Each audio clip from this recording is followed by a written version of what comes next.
Hey there, listener. Aimee here of Free Your Soma podcast.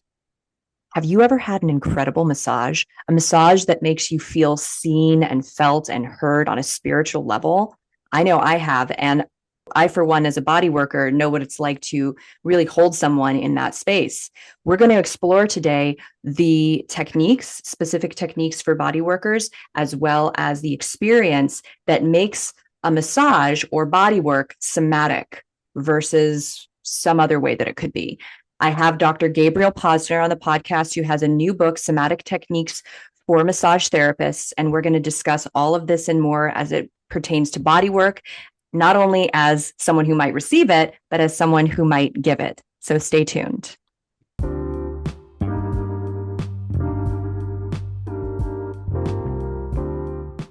Every day there is a forgetting, and every moment there is the possibility of remembering. Remembering who you truly are, awakening to your body, to the inner world, to the experience of being alive. Here is where you find the beauty, the joy, and here is where you free your soma. I'm your host, Aimee. I'm here to help you move from pain to power, from tension to expansion, and ultimately from fear to love. Hi, Gabriel. So nice to have you back on the show. Yeah, it's great to see you. Thanks for having me. Gosh, it's been a while. You were on episode 50, right? And I mean, we're in the hundreds now. I'm not sure where, but it was season 1 or 2 of my podcast, I think. Yeah, episode 50. And we had an episode all about science, somatics, and the future of mind-body research, because you are, like me, are a fellow Hanna Somatic Educator, but you have also received a doctorate and you have published a study on Hanna Somatic Education's, one of the few studies that is available. So can you tell us a little bit about, kind of a brief summary of how you got into Hanna Somatics, why you decided to go so deep with this, and what your mission is here? Yeah, great. Be happy to. So I got into Hanna Somatics like many people who get into Hanna Somatics because I needed it. I was coming out of massage school and I was falling apart. I was completely, literally falling apart. I remember I remember wondering like how I was gonna get through the next year of working, let alone like having this career that I had just paid money to get certified in and to do for 10 to 20 years. And was spending every dollar that I made on treatments to keep myself functioning. So I was in a really rough spot when I found Hanna Somatics, and luckily I was working at a spa slash salon, and one of the estheticians there, her husband was going through the Novato Institute's training program, and I was talking with her about what I was going through, and she's like, "You should check out this somatic work." I'm like, "Okay, sure." And so I don't know how many times she had to ask me to if I checked out the book, but I finally checked out the book and I read it and it made a lot of sense. But a lot of things that you read make a lot of sense. So I'm like dubious. I'm kind of a dubious person by nature. But I don't know, I gave it a try. I laid down, I listened to the or read the instructions in the back of the book. He has all these different lessons, and I followed the lessons and I started to feel better. And I kept doing them and I started to feel even better. So that was completely life-changing. It not just for my ability to continue doing massage, but it completely shifted the way that I organized myself, the way that I engaged with the world, the possibilities that I had for my life and who I was to become. And now here I am 20 years later. I've been practicing for about 18, 19 years as a Hanna Somatic Educator. I was practicing as a massage therapist and a somatic educator for a long time until they kind of just like more and more started to just blend and become the one practice that I do. And so I went back to grad school. I got my doctorate in mind body medicine through Saybrook University, which coincidentally was originally the Humanistic Psychology Institute started by Eleanor Criswell, my mentor and our teacher at Novato Institute, probably both of our mentors, I would imagine. And so that was really cool to bring that full circle and get a doctorate from the school that she had founded. And she was on my dissertation committee. So a lot of great synchronicities there. And yeah, I practice in Denver. I teach with Martha Peterson in Essential Somatics. So I train new practitioners in this. And I'm still working on getting more research done. In fact, one of my goals for this year is to shift from doing primarily practice to research on the side to doing Mm. primarily research and practicing on the side. Because I'm just feeling really called to get get the data, get this information out there in a validated scientific way, a way that is recognized by a broader part of the population. Yeah, and it's very important because a lot of people really have no idea about this method, especially people who are in positions where they could be, referring difficult patients or clients who are not getting relief in any other way, who could be getting relief if they were working with their nervous systems in this way. And so having published studies and information made more available to, people in that, industry and world, there's people out there that can get the help that they need. Because as you and I both know, this work can really apply across the board to all kinds of different challenges and be really quite miraculous in terms of the results that people get that they're not getting from anything else. I mean, I've certainly got a few case studies in my time as a practitioner, and I'm sure you do too, where a person's body starts to shift into parasympathetic. They start to relax more deeply than they ever have before. And again, like as we talk about in Hanna Somatics, lower the resting level of the muscles significantly over and over until the whole person, their entire body, their entire being is just more open and relaxed. And what, I often ask people, what in your life would change if you were more open and relaxed all the time? Right. But it's not even about just being open and relaxed. It's also being about like more responsive to life. Right. And Yeah. so in our conversation today, right, we're going to talk about this book that you wrote that, I mean, it sounds like it's been a long time in the making. You've been practicing as a massage therapist, synthesizing both of these kind of modalities for a while, and then also teaching. And now, of course, there needs to be a book so that more and more people can have access to this information, right? In my introduction, I was talking about this kind of incredible feeling that one can get when they are held in a certain way in a bodywork session. And in terms of when you say somatic techniques for massage therapists, what is the quality of a somatic practitioner and the way that they handle someone versus a different kind of massage therapy that's less somatic? What would you say would be how would you describe that contrast? Yeah, I mean, I think what's interesting about that is that massage is probably the most like innately somatic type of like wellness or integrative medicine and complementary medicine that we do. It can be an innately somatic thing. And so the book is all about just bringing people there.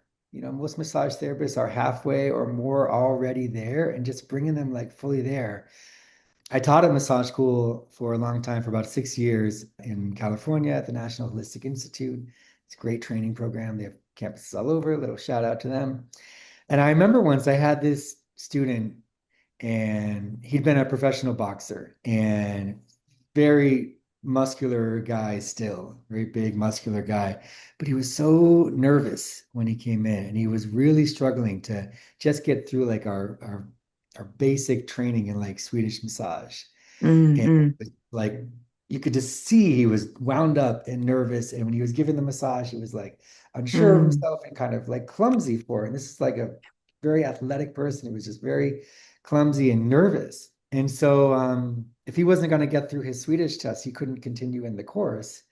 And so I took him aside one day after class and we worked with another teacher. I had the other teacher lay down and be his recipient for it. And I had him just like try to do his massage, and he started just very fast and rubbing and just doing the mechanics of a Swedish massage. And I was like, no, no, no, just rest your hands on your partner's body and just feel. Just start there. Just feeling what you're doing. And he breathed and his shoulders relaxed. And he almost started crying as he started to just do the exact same thing. But just by asking him to stop and think about and reflect and feel what he was doing, he started to soften and move slowly and smoothly. And you could just sense the energy in the room. And I wasn't feeling his touch, but I could tell that his touch had like shifted. And now he was massaging somatically because now he wasn't just doing the mechanics of massage, but he was in it. He was in it, Mhm. experiencing the work, and he was engaging and experiencing the person he was working with. And so this is, the essence of this book of how do you shift what you're doing? And so much of it is a perspective shift. And is that like little reflection on like, I am engaging with another soma right now. I'm not working on a body. I'm not trying to relax a muscle, Yeah. pushing on skin. No, like I am touching and engaging with another soma, another living, breathing, alive being. And Yeah. that is this incredibly intimate, powerful thing that happens just by shifting the perspective to that. So that's sort of where the book starts. And then there's lots that I add into that. Yeah. Did you know that your muscles are holding on to thoughts, memories, and feelings? If you have a tight neck or back, you're not just getting old, you're experiencing a buildup of tension from the life you've lived. Most people don't know this, but there is a part of your brain that can reverse and prevent chronic tension. When you relax your muscles, you not only move better and regulate your nervous system, but you also free yourself from the grip the past has over your body. So you can live with freedom, confidence, and enjoy your life now. How does that sound? Join me, Aimee Takaya, and discover what my clients are raving about at youcanfreeyoursoma.com. Beautiful. What I also really love about the story you're sharing here is his nervous system and his body needed to relax in order to be able to be present. And when he was kind of lifted, in his body, as you described, like tight and clenched and moving quickly and not breathing and all of that, it was much harder, maybe even impossible for him to really drop in to being present in the way that you invited him to be present, and so, I personally feel that as a body worker, we need to receive body work regularly to, be in that position that we're inviting other people into that intimate, sacred space where we are receiving that touch. We are receiving that calming, right? We are co-regulating with another person, which is what you did with him in that moment, where he got to feel into the calm and present quality of your nervous system. And it's amazing how quickly things can shift when we're, you know, able to co-regulate in that way, when our nervous system, soma to soma experience can be shared that way. Again, miracles, things happen so quickly when we're able to drop in like that, right? So in this book, you're talking about like how to work with other people. Do you also describe some of these somatic exercises that, have the practitioner also work with themselves? Absolutely. In fact, one of the chapters is about I think about like this the skills of becoming a somonaut. So Gil Hadley coined this term somonaut, which I think is such an apt phrase for what we're doing. Whereas an astronaut is someone who explores outer space, a somonaut is someone who is an explorer of the inner space, explorer of like the lived experience of being a human. And to be a good practitioner, you have to know what your client is going to be going through. You have to have an understanding of it. You have to have gone where they're going to go, Yes. essentially, so that you can guide them there. And, to go with that analogy, so that if like things go off course, you can calmly and quickly help to bring them back on course. And this is like such a necessary thing for healthcare, that the practitioner, heal yourself. Like you got to take care of yourself before you can take care of somebody else. You have to be regulated yourself, because there always is going to be countertransference. There's always going to be Yeah. co-regulation, and that can go in a lot of different ways. And so many therapists I know, like they'll finish their shift and they're going to feel more of a wreck than their clients that came in. In fact, I experienced a lot of that coming out of massage school. I was like taking on the Mhm. stresses of my clients and feeling horrible afterwards. And so we can either be like bowled over by what we're working with, or we can help to influence people in that healing, restorative direction.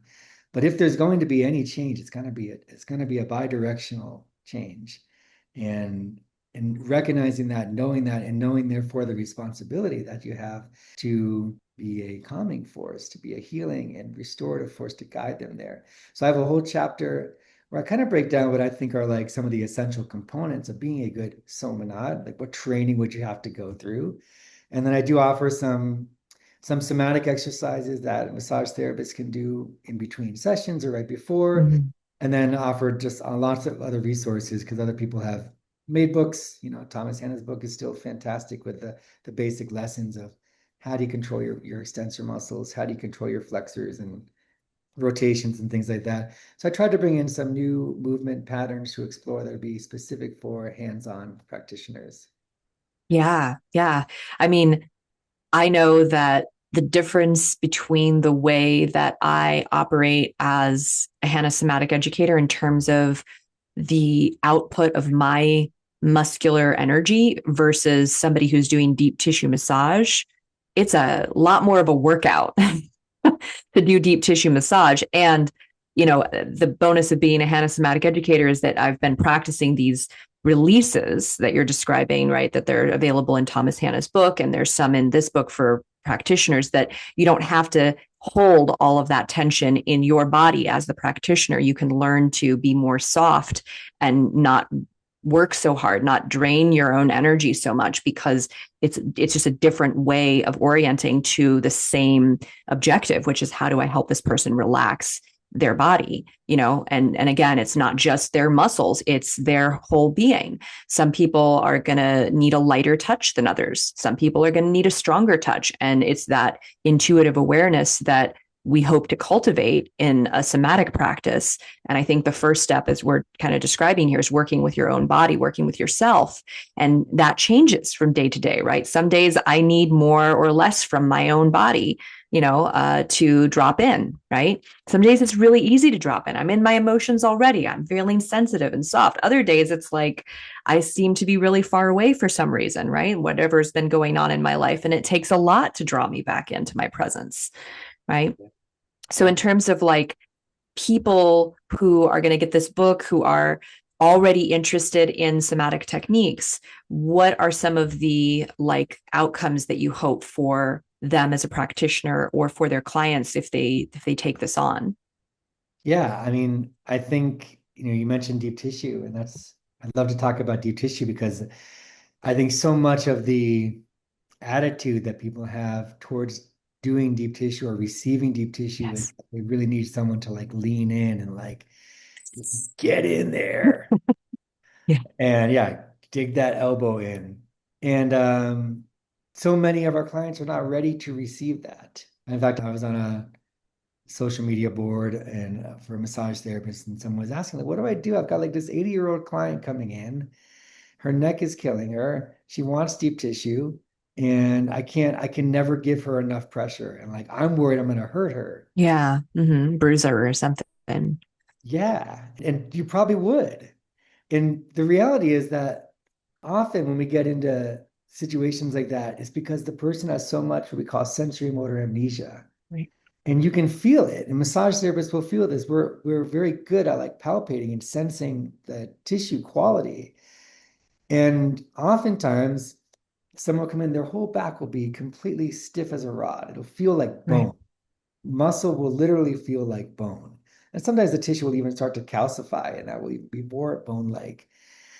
But you're not going to be able to just dig your way in to a muscle like that without potentially Mhm. bruising or hurting yourself or just like creating way more effort than you want to do.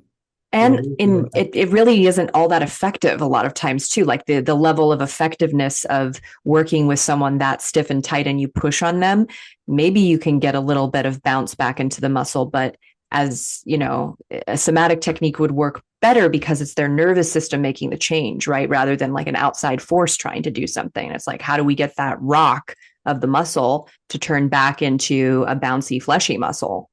precisely. And here's the thing.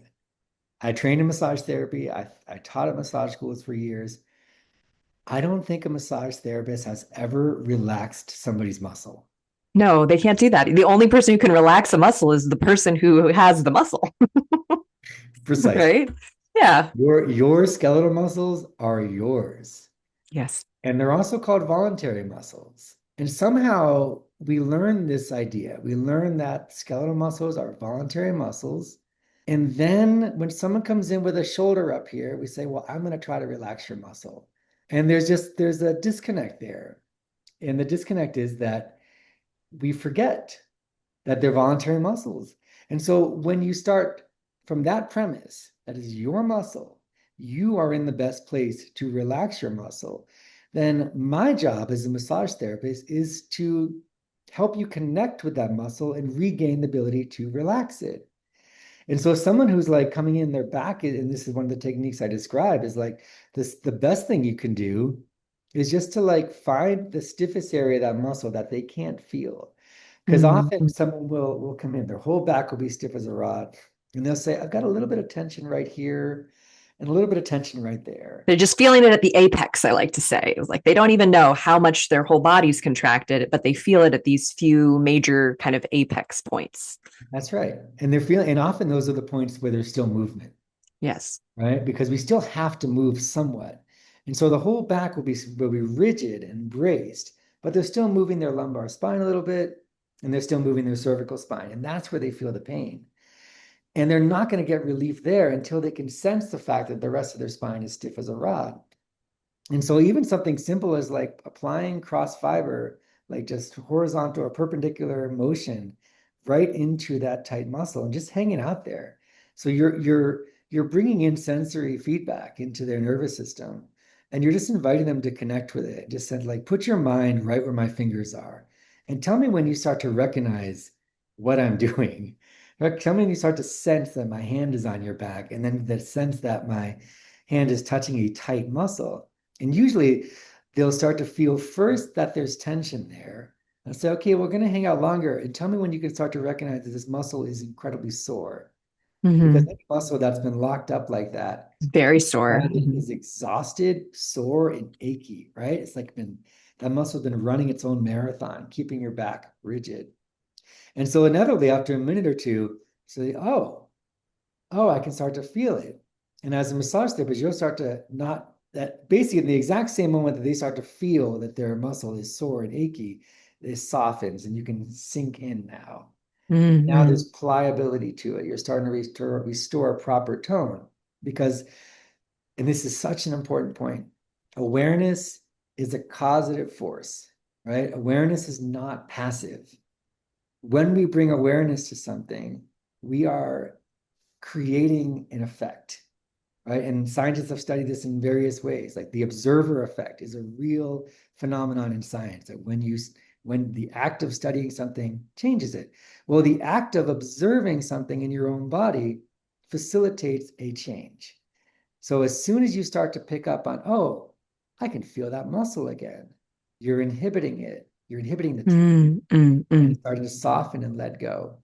And then you can go ahead and do that deep tissue technique, which will feel really good because now they can actually allow you in. Right. They're not resisting you. And now your job is easier and your client is happier and their back is going to release much more quickly. So you're working, the whole thing, the book is about working with your client at a level of helping them sense and change themselves, helping them self-regulate and heal from the inside out. Beautiful. Yes. And, you know, when people start to get a sense for, all right, I don't have to like push, right? I don't have to push this person. I don't have to push myself, right? That's a whole paradigm shift on a whole nother level, right? For people in general, like living their lives, right? Where it's like, okay, what if I didn't have to push in all these other areas in my life in the same way, right? What if there was an easier way to like exist as a person and be with other people where we're not constantly trying to overpower and overpower? It's, you know, I will have people come to me. I'm sure you do. And there's, definitely people listening who have had clients who've tried all the things and they're not getting any relief and they're, really exhausted and frustrated and tired. And there comes a point where the step one sometimes is just surrendering that sense of needing to control their body and needing to control what's happening. And that I also, as the practitioner, can like let go of that needing to make things different than they are. So I love what you're describing in terms of just kind of gently working around, the area that's like highlighted as the painful area. Like we don't have to just go straight for that point and like push as hard as possible, right? We can work our way around it. We can make these small changes that all add up to something larger in the long run. And I think this is just such a beautiful metaphor for like a different way to live life than just plowing through and pushing, at every opportunity and Yeah. and wondering why it's not working, right? Yes. Yeah, I mean, if you consider that humans might be innately self-healing, that we are designed to heal ourselves, we're designed to reorganize ourselves towards health, towards wellness, and towards achieving our goals, whatever they are. And so our job is not to like force that to happen, but just to like create the scenario where it will happen more quickly. And that scenario, yeah, is so often the opposite of striving, the opposite of forcing, the Yes. opposite of digging and needing it to happen, but is instead just connecting more. Dan Siegel, he wrote The Mindful Therapist, and he has developed this field of interpersonal neurobiology. And one of his core principles is that when a system becomes disintegrated, Mm. it falls into two types of dysfunction: chronic dysfunction or acute dysfunction. And he's focusing on mental health disorders, schizophrenia, chronic depression, stuff like that. But you can think of it the same way in terms of like physiological dysfunction, Mm. musculoskeletal pain, that when we disconnect and are become disintegrated, meaning that parts of us are doing things while other parts are doing other things.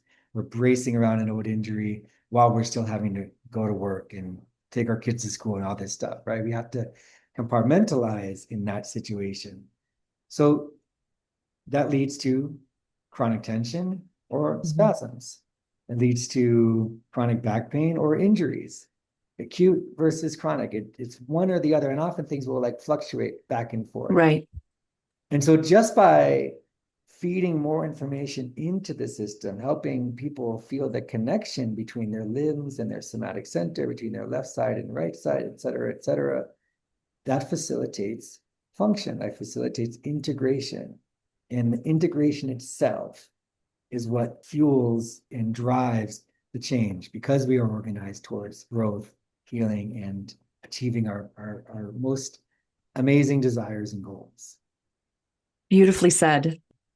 Yeah, I think that there's more and more of a shift that I'm seeing, at least in my, my personal world. And then, being on this podcast, I guess I get a wonderful window into the innovative things that people are up to in the world, right? But there's more of a shift towards recognizing or remembering what you're describing about our self-organization and self-healing qualities. So I think that this is apt. I think that you're right on the cutting edge here. And there's so many massage institutes or individual practitioners who are going to benefit from what you have created. Can you tell us a little bit, because this came from a course, right? And there's a course that goes alongside this if people want to travel out to Denver, right, to practice with you. Can you tell us a little bit about the, kind of the course itself and how it, I guess, is structured for people's learning? Yeah.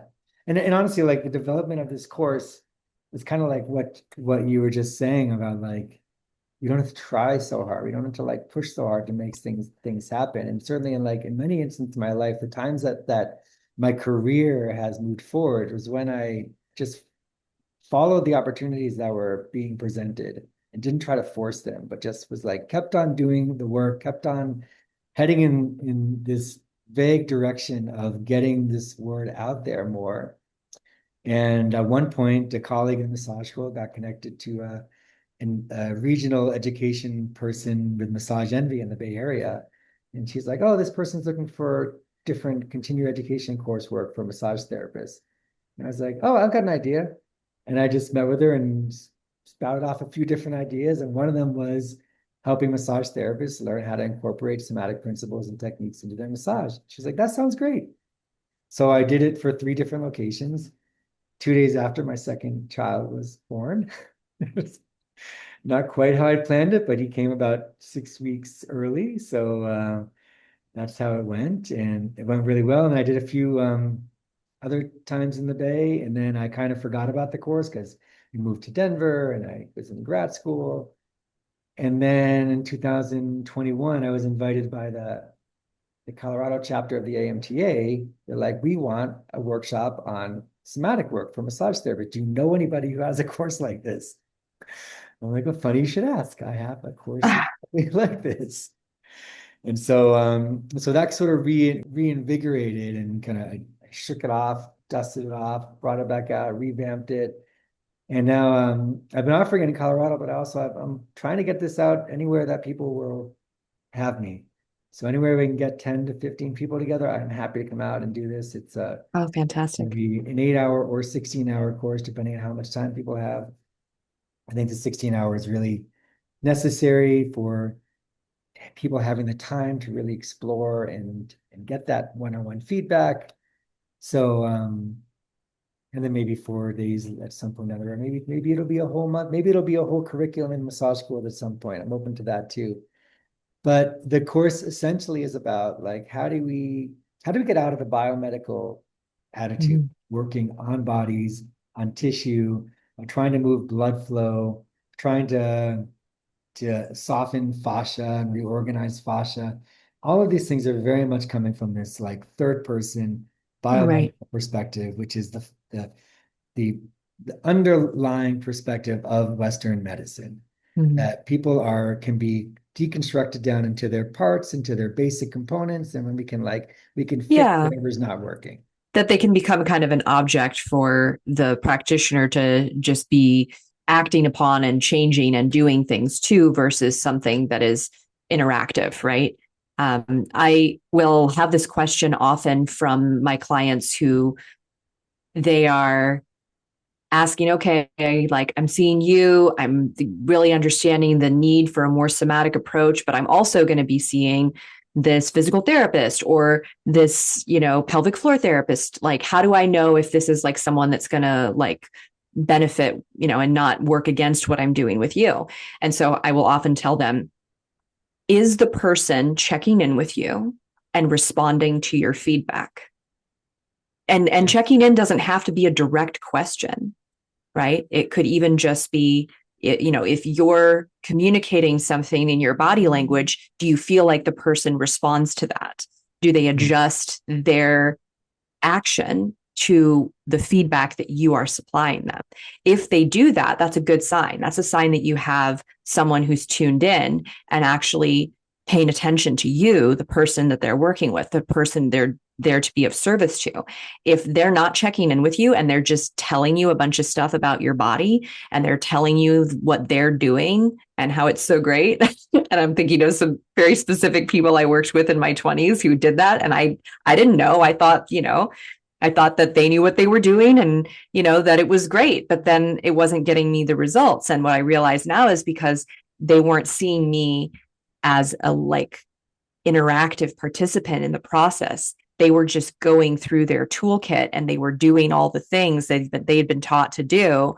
And they were seeing some kind of result in me, but they weren't checking to see if I was experiencing what they thought they were doing, right? They weren't doing that interactive feedback, right? And I think that does come more naturally to some people than others, but I absolutely believe that it can be learned if someone is interested in learning how to be more somatic in their approach, whether they're a massage therapist or a physical therapist or orthopedic, doctor. Like anybody can learn this if they desire to be able to be present for that responsive, interaction.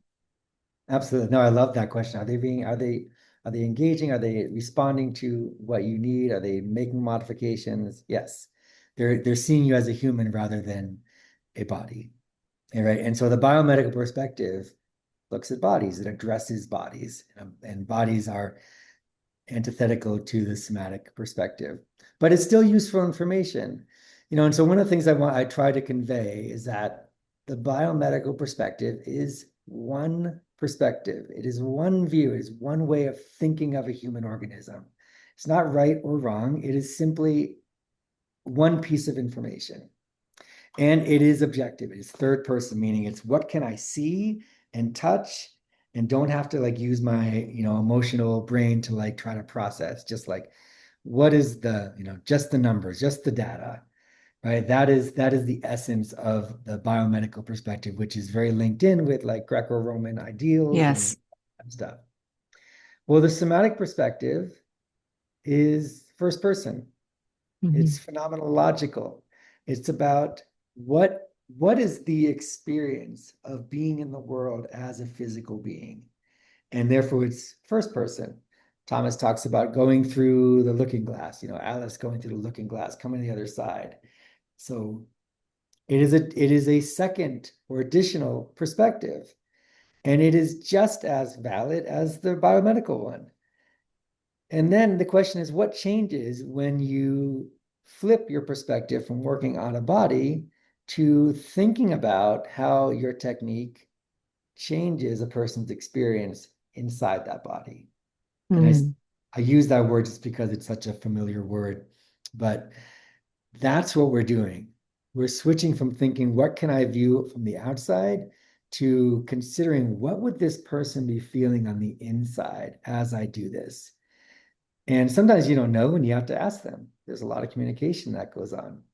But that's the shift. And if they can make that shift, and this is where I think this work is transferable to so many professions I think will benefit from shifting to the somatic perspective, because just that idea of recognizing that you're working with another human, another sentient being, changes everything.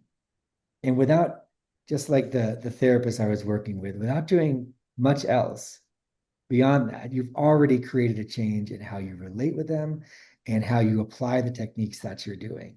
Whether you're a PT, massage therapist, a doctor, an osteopath, whatever, it fundamentally changes what you're doing.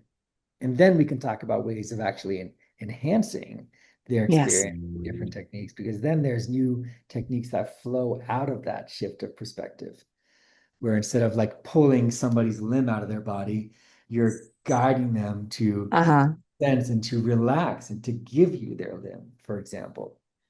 Because if they're not a body, then they don't want to have their limb pulled out. Their limb is essential to them being a coherent organism. And there's so many feedback loops that are designed to keep that limb connected to the rest of them. So you just pulling on them just enhances those feedback loops, for example. It can, absolutely. I had someone recently, was asking questions about, okay, I've been doing, they haven't done a lot of sessions of Hanna Somatics yet, but they ask me questions from time to time because they're curious and they're kind of almost ready to commit to the process with me. But they were asking me questions about adhesions, and like, oh, I'm doing this, adhesion therapy where they're breaking up all these adhesions. And, they were like, why is it that I'm still in pain? Why is it, and I said, well, it may not be like what your body needs right now. It may be that your body needs something more soothing and more calming, and breaking up adhesions, just that term alone doesn't sound particularly soothing to me, right? And then I said, and furthermore, there may be a very good reason why your body has developed those adhesions. It's trying to support something, it's trying to protect something. And so breaking up those adhesions may not actually create the result you're looking for, which is less pain and more mobility, because there's a reason that your body, stuck everything together in that one space, because maybe there's something happening over here, like we described before, where you can't feel it, that your body's, there's, kind of like when people want to feel better and they're like, I just want to not feel these difficult emotions anymore. It's like, well, there's a very good reason why you're feeling how you're feeling. And if we look at that very good reason, we're going to see that it makes sense for you to feel this way. And that kind of validation can actually be part of being able to work through whatever's there. versus let's just break up these adhesions and try to, again, kind of back to this idea of force it to change versus there's something here and there's some intelligence at play underneath all of this. And there's very good reasons why our body's positioned the way it's positioned or holding what it's holding. How can we start to communicate with that underlying intelligence to understand rather than just diagnose? Yeah, 90% of like the musculoskeletal conditions that people suffer from have no known cause, right? There's nothing that someone can identify from the biomedical perspective that would help understand why that's happening. Less Mm-hmm. than 10% has something that they can see. And even then, even when there is something that can be identified on an MRI or some kind of scan, still most of the pain people are experiencing is not because of that thing. We Right. know this, that plenty of people have horrible looking x-rays and MRIs, And they're feeling walking around feeling okay.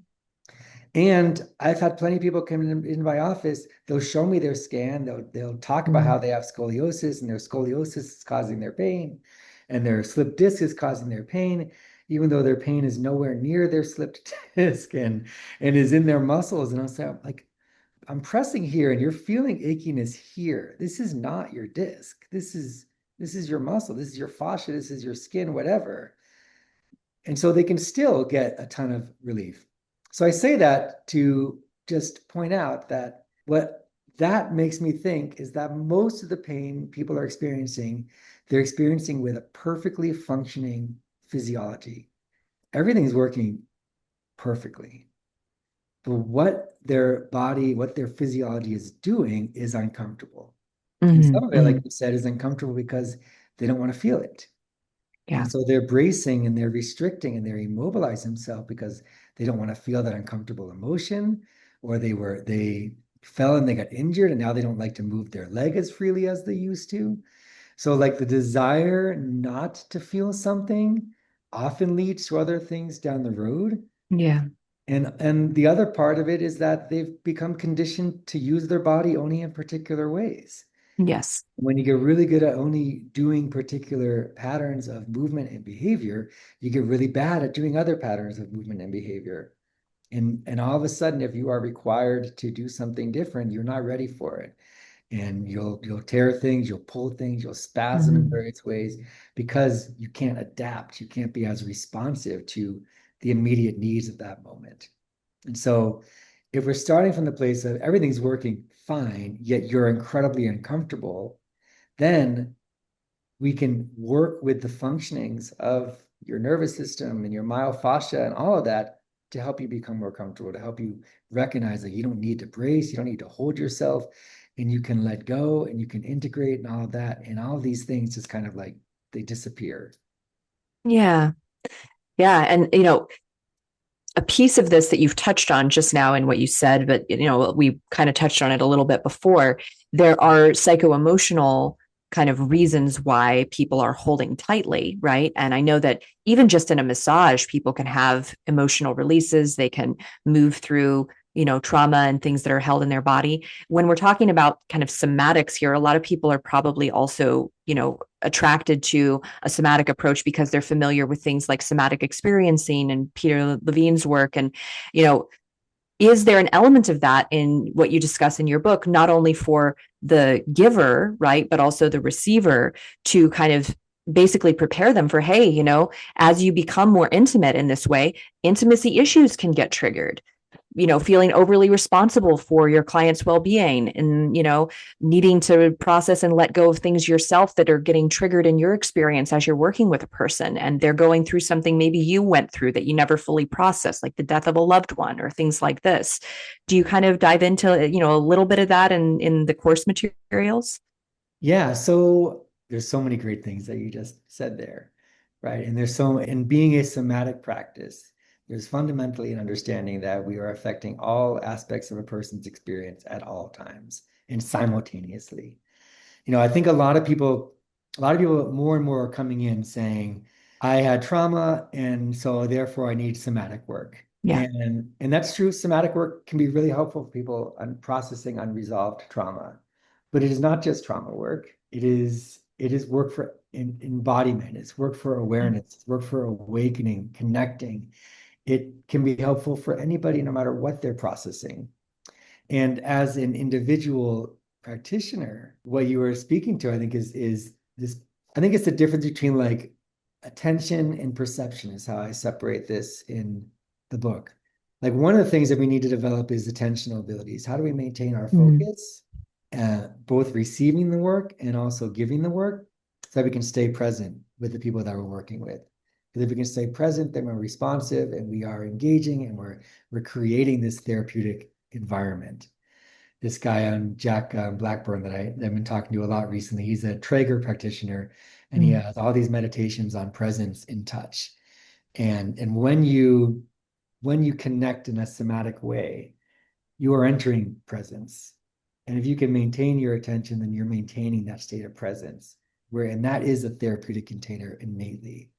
But then the second part of that is like, is your ability to perceive the things that are happening at that point of contact, the things that are happening with your client, and the things that are happening with yourself, and be able to differentiate so that you're Mm. not you're not transferring your own issues onto your client. You're not bringing their stuff onto you, but you can say like, oh, okay, my client's having a really intense emotional experience right now, like, and I'm calm and centered, and I'm just helping them process that. Like they are having Yeah. that experience, but that's not me having this experience.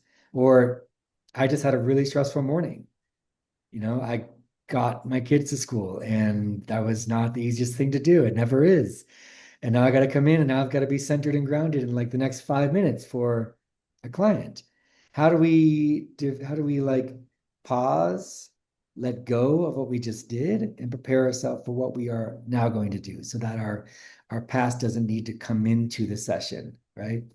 So that's an important aspect. There's so many important aspects to it. So I do touch on that quite a bit. Yeah. I love that. It reminds me of kind of when I first started teaching yoga, my first career, we often talked about how your teaching is an extension of your practice. And so in this case, it's really, true as well that as you give and hold space, it's an extension of your own personal journey. Although there's that differentiation, right? And as we, just dove into, you want to create that discernment, but at the same time, the teacher is the student is the teacher, and you're both parallel to each other all the time. That's part of the mirroring process that creates that safe space, is that you're, present and drawing the other person into their presence. Yeah. And learning from what you're seeing and you may teach the same class, but it's not the same class because the people in there are different and the words you use are different and your understanding of it is different. Right. And that's where like this idea of like the practitioner as the technology, I think is like really important.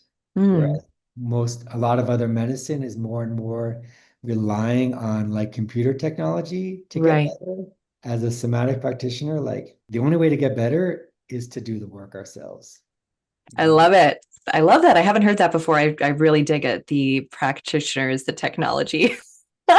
It's true. It's so true. And that's brilliant. So if people are intrigued, they're listening, they're like, okay, Gabriel, I gotta try this book out. I gotta try these things out. I massage and I want to get, this person, as you're describing. I know that my clients need this. Where can they get your book, and what do you have? Do you have any kind of special offer or special something for listeners today? Yeah, great question. The book, so I went through Handspring Publishing. They are a major publisher, a subdivision of Hachette. So anywhere you can get books, you can get this book. It's available on Barnes and Noble, Amazon, I know there are other different vendors in Canada and the UK and other places. It's available through Singing Dragon is the Handspring website. Handspring is more like Western complementary medicine stuff, and Singing Dragon's more like Eastern Ayurveda and everything. So it sits on their website, and you can buy it there. And I also am selling physical copies through my website with secure checkout and all that, and then I can sign and ship it to people. I've got a little discount on my website. I'm offering an additional 10% off to listeners of your podcast. So at checkout, if they put in free your Soma, all caps, no spaces, then they'll get an additional $5 off the book. And if they like it, let me know. And if they really like it, sign up for my newsletter, and then I'll let them know when I'm coming around to do courses. I do plan to go up and down the East Coast at some point. And Oh, let me know. I can probably arrange something for you here in Buffalo. That would be really awesome. I'm getting really connected to the bodywork community here. awesome, fantastic. Yeah, we'll talk about that. But I just want to get this word out as broadly and as fast as I can. And I'm just loving the reception so far that I'm getting, where people that I've never met before are buying the book all over the country. I'm getting messages from people in the UK and South Africa just telling me like how immediately applicable the work is for their practices. That they're finding that they're able to just read the book and like immediately feel the effects on their practice. And that's exactly what I want. It's not super complicated. There are certainly techniques that I offer in there that take some time to learn, especially the clinical somatic techniques that, you went through 3-year training and are still developing, like we're still refining our technique. So it's not like you're going to be a master of these things initially, but hopefully like even with the clinical somatic stuff, there's enough explanation and pictures that you can try it and you can start to, Yeah. oh, okay, I can do that. And then maybe you want to come do a training. So yeah, it's available in a lot of different ways, including on the Kindle if you want a digital format of it. Fantastic. Thank you so much for creating such an incredible resource. I mean, it's obviously you've been spending a lot of time for this book to come out, the years that you spent teaching the course and working with massage therapists and in your own personal practice. I just really appreciate the dedication and devotion that I witness in you again and again. Thank you. Yeah, yeah, absolutely. I just throw this out there. I feel like there's so many instances in research and other work where I feel like people are talking in the right direction, and in my view, they're getting so close, and then they just kind of veer off. And I think where they veer off is that we lose sight of the fact that we're conscious, Mm, and that being conscious means that we have control, we have volition, we have agency.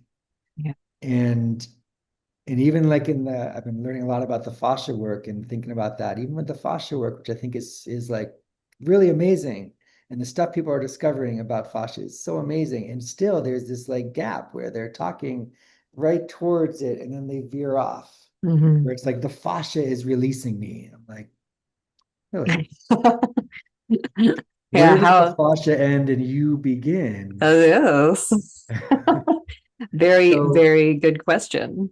So I'm hoping to just bridge that last little step for so many people that are like almost there and just come on over all the way into this Yeah. somatic perspective. Take some time. I mean, I think that's one of the reasons that the Hanna Somatic Educator training was 3 years long, is because it takes some time for the information to really sink in your own experiential reality, right? So, yeah, thank you for inviting people into this beginning, or maybe clearing that last gate and stepping in all the way wherever they are in their journey. Wherever you are, listener, if you found this podcast to be engaging and interesting, if you have questions for Gabriel or myself, please reach out on social media. You'll find my Instagram in the show notes, and as well as Gabriel's website. Check out his book, get a copy of it, maybe even a real hand signed copy. And we will look forward to another episode in our future, Gabriel. I look forward to it. Thank you, Aimee. Thank you.